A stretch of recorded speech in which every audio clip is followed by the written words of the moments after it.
कैसा ये इश्क है।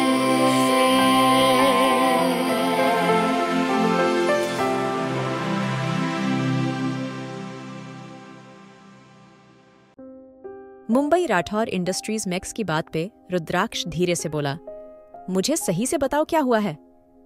रुद्राक्ष की बात पे मैक्स जल्दी से बोला, सर, सोफिया मेम ने खुद को रूम में लॉक कर लिया है और उन्होंने कहा है जब तक आप नहीं आएंगे वो दरवाजा नहीं खोलेंगी, ना ही किसी से बात कर रही हैं वो। सर क्या करें अब? मैक्स की बात के रुद्राक्ष आराम से बोला, कुछ मत करो, किसी को कुछ भी करने की जरूरत नहीं है, तुम जाओ अपने काम पे ध्यान दो। इतना कह के रुद्राक्ष अपने केबिन की तरफ चला गया था। केबिन रुद्राक्ष धीरे से बोला, दरवाजा खोलो, सोफिया क्या तमाशा है यह? रुद्राक्ष की बात पे सोफिया ने दरवाजा खोल दिया था। रुद्राक्ष गुस्से और नफरत से उसको घूर रहा था, क्योंकि रात वो भी ढंग से नहीं सोया था और कुछ हया ने उसका दिमाग खराब करा हुआ था, और अब ये सोफिया भी। यही सोच के रुद्राक्ष ने बड़ी शिद्दत से सोफिया को घुरा था। कुछ पल के लिए तो सोफिया भी हैरान थी, लेकिन अगले ही पल सोफिया जल्दी से रुद्राक्ष के गले लग गई थी। लेकिन रुद्राक्ष ने अगले ही पल उसको खुद से दूर धक्का दिया थे। रुद्राक्ष सीधा केबिन में चला गया था। सोफिया अपनी आंखों में झुटे आंसू लेके उसकी तरफ बढ़ते हुए बोली, रुद्राक्ष, मेरी बात तो सुनो, इतना भी क्या गुस्सा ऐसा लगता है, मानो तुम मुझे छोड़ने का बहाना ढूंढ रहे थे। मुझे तो ये समझ ही नहीं आता, तुम चाहते क्या हो गई थी। गलती में सच में प्रॉमिस करती हूं, फिर कभी भी ऐसा नहीं करूंगी, पक्का वादा प्लीज रुद्राक्ष। सोफिया पागलों की तरह बोली तो रुद्राक्ष ने गुस्से से अपना हाथ अपनी टेबल पर दे मारा था। उसने सोफिया को 3 मौके दिए थे, जिसमें से सोफिया ने एक भी नहीं छोड़ा था रुद्राक्ष की बेइज्जती करने का। वो हर बार रुद्राक्ष की बात टाल के उसकी बेइज्जती कर रही थी। रुद्राक्ष का हाल खराब हो चुका था। सोफिया अभी बोल ही रही थी जब अगले ही पल रुद्राक्ष के अपनी पॉकेट से गन निकाली और सामने की तरफ करके गहरी सांस लेके गोली चला दी। अगले ही पल उसने गन के अंदर जितनी भी गोलियां थीं सब चला दी थी, और कुछ ही देर में सोफिया की बॉडी वहीं ढेर हो गई थी। रुद्राक्ष आराम से बोला, जिंदगी में पहली बार किसी को 2 मौके दिए, और वो भी मेरी गलती साबित हुई।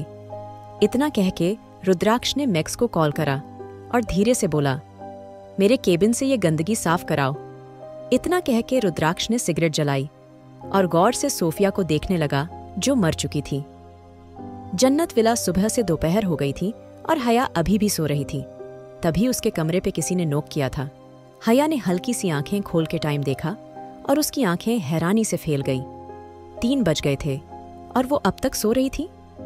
इसने यही सोच के जल्दी से सामने देखा और दरवाजे की तरफ दौड़ लगा दी। हया जल्दी से दरवाजा खोलते हुए बोली, आई एम सो सॉरी। वो बस अभी हया ने इतना ही कहा था जब फलक जल्दी से बोली, रिलैक्स भाभी, मैं हूं आपके लिए, कॉफी लेके आई हूं। मुझे लगा आप उठ गई होंगी, लेकिन कोई बात नहीं, अगर आप सोना चाहती हैं तो सो जाइए, वैसे भी रात आप लेट आई थी, थक गई होंगी। इतना कह के फलक जैसे ही मुड़ी हया जल्दी से बोली, नहीं फलक, आओ अंदर आओ, और कॉफी के लिए थैंक यू सो मच। इतना कह के हया ने उसके हाथों से कॉफी ले ली थी। फलक भी हया के साथ अंदर एक गई थी। हया ब्लैंकेट साइड करके बेड पे जगह बनाते हुए बोली, बैठो फलक, क्या सोच रही हो?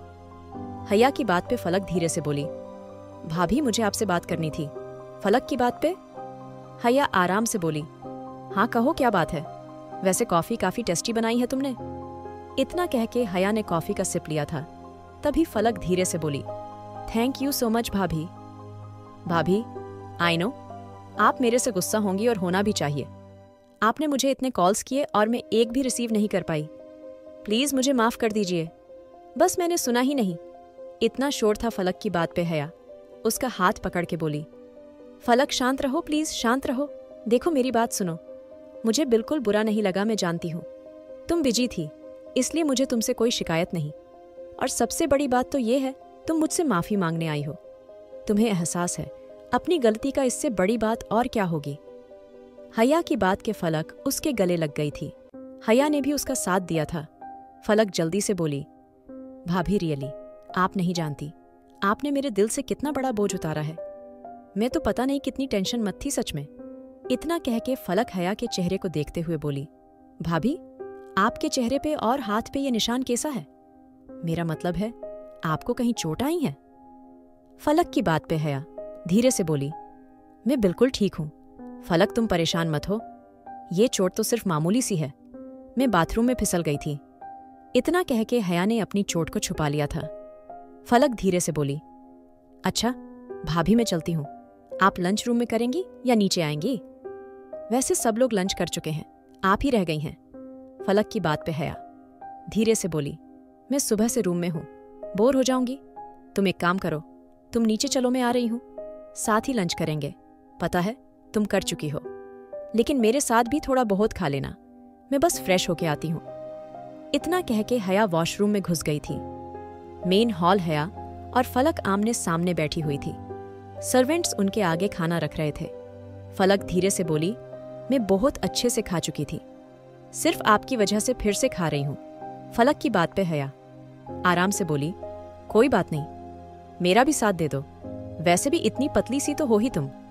हया की बात पे फलक मुस्कुरा उठी थी। दोनों लंच करते हुए थोड़ी बहुत बातें भी कर रहे थे। तभी हया धीरे से बोली, फलक, तुम कौन से कॉलेज में जाती हो? अचानक से कॉलेज की बात सुन के फलक उसको कॉलेज का नाम बताते हुए बोली, क्या हुआ भाभी, आपने अचानक कॉलेज के बारे में क्यों पूछा? हया धीरे से बोली, बस वैसे ही। हया की बात सुन के फलक कुछ सोचते हुए बोली, अच्छा भाभी, आपको पता है ना, हम लोग कुछ दिन बाद ट्रिप पे जाने वाले हैं। उसके बाद नए सेशन के एडमिशन शुरू होंगे। फलक की बात पे हया धीरे से बोली, मतलब नए एडमिशन अभी शुरू होंगे? फलक लापरवाही से बोली, जी भाभी, आपको किसी का एडमिशन कराना है? हया धीरे से बोली, नहीं, वो बस मैं वैसे ही पूछ रही थी। फलक उठते हुए बोली, ठीक है भाभी, मैं निकलती हूँ, मुझे एक जरूरी काम है। इतना कह के फलक हाथ धो के बाहर निकल गई थी और हया के दिमाग में बस यही सब बातें घूम रही थीं। नए सेशन के एडमिशन शुरू होने वाले हैं, कितना अच्छा हो अगर वो अभी अप्लाई कर दे। यही सब सोच के हया रूम में चली गई थी। वो इस बारे में रुद्राक्ष से बात करने की सोच रही थी। उसको उम्मीद नहीं थी वो घटिया आदमी उसकी बात सुनेगा, लेकिन बात करने में कोई बुराई तो नहीं थी। यही सोच के हया अपने रूम में आ गई थी। अरीना का रूम। अरीना ईशान को उसकी कॉफी देते हुए बोली, ईशान, सब लोग मुझे कुछ ना कुछ कहते हैं, मैं क्या जवाब दूं? अरीना की बात पे ईशान अपना लैपटॉप देखते हुए बोला, किस बारे में अरीना? अरीना धीरे से बोली, ईशान, हमारा बच्चा, मेरा मतलब है हमारी शादी को 2 साल हो चुके हैं, लेकिन अब तक हम अपनी फैमिली को एक बच्चा नहीं दे पाए। मॉम सही तो कहती हैं। ईशान अरीना की बात पे ईशान जल्दी से बोला, क्या मॉम ने तुमसे कुछ बोला है अरीना?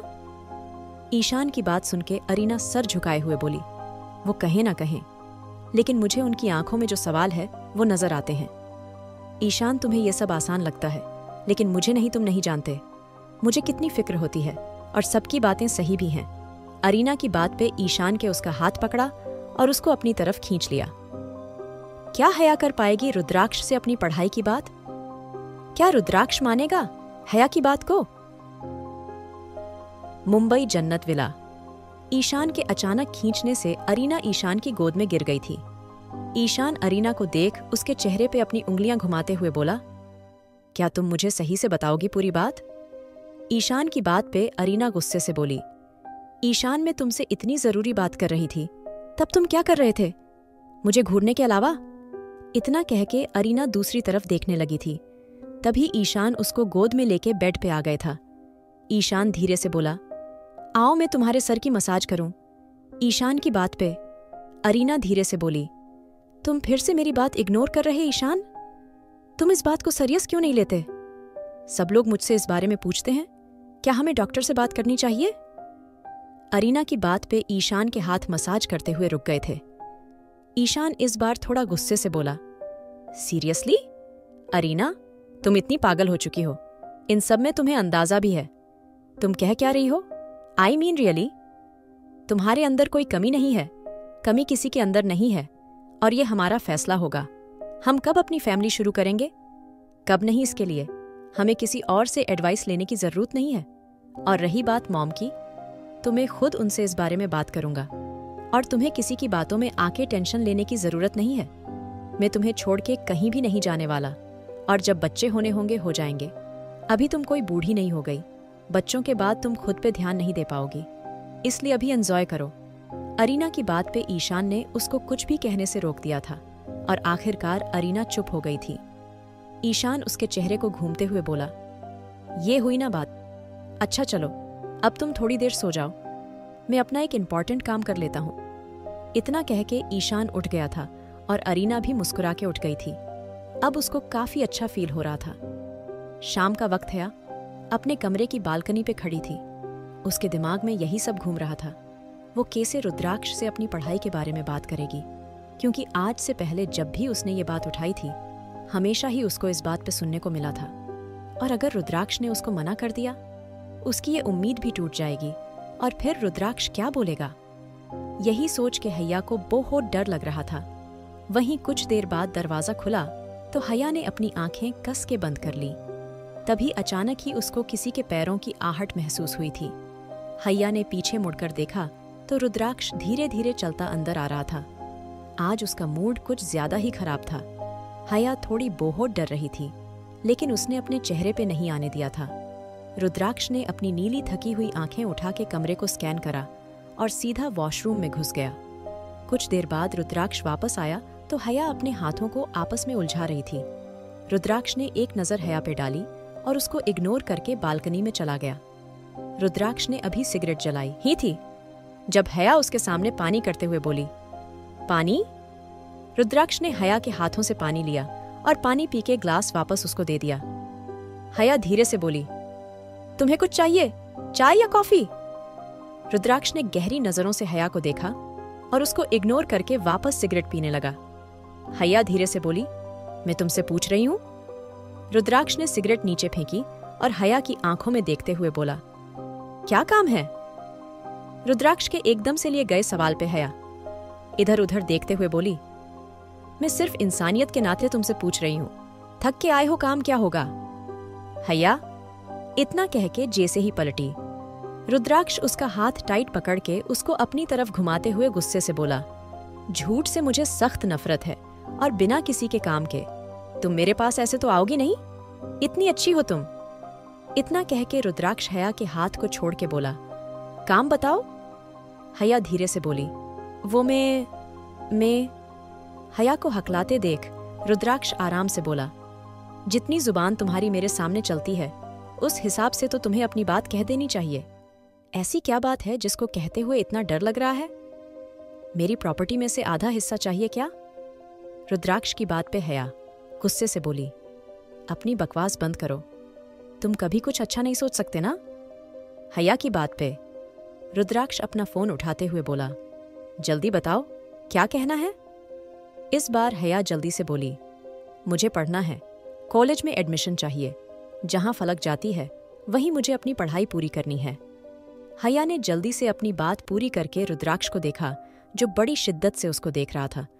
रुद्राक्ष को खामोश देखा, जल्दी से बोली, क्या हुआ? हैया की बात पे रुद्राक्ष कुछ सोचते हुए बोला, सिर्फ इस बात के लिए तुमने इतनी बकवास करी? हैया धीरे से बोली, हाँ, मैं ये बात मॉम से पूछ लेती, लेकिन मुझे लगा पहले तुमसे बात कर लूं और तुम ही मेरा एडमिशन करवा दो, क्योंकि मैं नहीं जानती यहां सब कैसे होता है। हैया की बात पे रुद्राक्ष हंसते हुए बोला, रियली? तुम कोई 2 साल की बच्ची हो, मैं किसी खिलौने की तरह तुम्हारे साथ चलूं? तुम्हें पढ़ना है, लिखना है, जो करना है शौक से करो। मुझसे पूछने की मुझे बताने की कोई जरूरत नहीं है, और ना ही मैं तुम्हारे साथ कहीं जा रहा। किसी और से बोलो, कोई भी एडमिशन करा देगा। इतना कह के रुद्राक्ष बाहर जाते हुए बोला, आगे से मेरा वक्त खराब मत करना। इतना कह के रुद्राक्ष नीचे चला गया था और हैया उसकी कही बातों में घूम रही थी। हैया ने अपने गुस्से को काबू करा और रुद्राक्ष के पीछे जाते हुए धीरे से बोली, मिस्टर रुद्राक्ष। उसकी आवाज पे रुद्रक, जो दरवाजे से निकल ही रहा था, अचानक रुक गया था। उसने मुड़कर हैया को देखा, आंखों में गुस्सा साफ था। हैया रुद्राक्ष के पास जाके आराम से बोली, तो मिस्टर रुद्राक्ष, मेरी बात ध्यान से सुनिए, मेरी शादी आपसे हुई है ना? हैया की बात पे रुद्राक्ष गुस्से से बोला, हाँ, अफसोस, ये बात सच है। रुद्राक्ष की बात पे हैया आराम से बोली, अफसोस से हो या खुशी से हो सच है ना, तो इस सच्चाई को अपने दिमाग में बैठाइए। मैं किसी ड्राइवर या सर्वेंट के साथ नहीं रहती हूँ, उनके साथ कमरा शेयर नहीं करती हूँ, आपके साथ रहती हूँ, तो इस हिसाब से मेरी हर जिम्मेदारी तुम्हारे सर है। हया की बात पे रुद्राक्ष जैसे ही गुस्से से बोला, तभी अचानक हया उसके साइड से निकलते हुए बोली, मैं माँ से बोल दूंगी और फिर तुम डिसाइड करना, तुम मेरा एडमिशन कराओगे या कोई और। इतना कहकर हया चली गई थी। डाइनिंग हॉल सब लोग डिनर कर रहे थे। मन्नत जी प्यार से बोली, हया आप कैसी हैं बेटा, तबीयत ठीक है आपकी? बेटा मैं सोच रही थी सुबह तुम्हारे पास आने को, फिर मुझे लगा तुम सो रही होंगी, इसलिए मैंने तुम्हें डिस्टर्ब नहीं किया। वैसे अब फ्रेश लग रही हो। मन्नत जी की बात पे हया हल्की सी मुस्कुराई थी। वीना रुद्राक्ष को देखते हुए बोली, रुद्राक्ष ऐसा भी क्या था, तुम फलक को छोड़ गए थे? जब तुम हया को लेकर आ रहे थे तो फलक को भी ले आते। वीना की बात पे रुद्राक्ष अपना डिनर करते हुए बोला, क्या ये बात इतनी इंपॉर्टेंट है, मुझे इस बारे में खाना खाते हुए डिस्कशन करना पड़े? रुद्राक्ष की बात पे सब शांत हो गए थे। आखिर क्या करेगी अब? क्या रुद्राक्ष कराएगा हया का एडमिशन? जानने के लिए सुनिए married to cold hearted billionaire. और लाइक शेयर सब्सक्राइब करना ना भूले।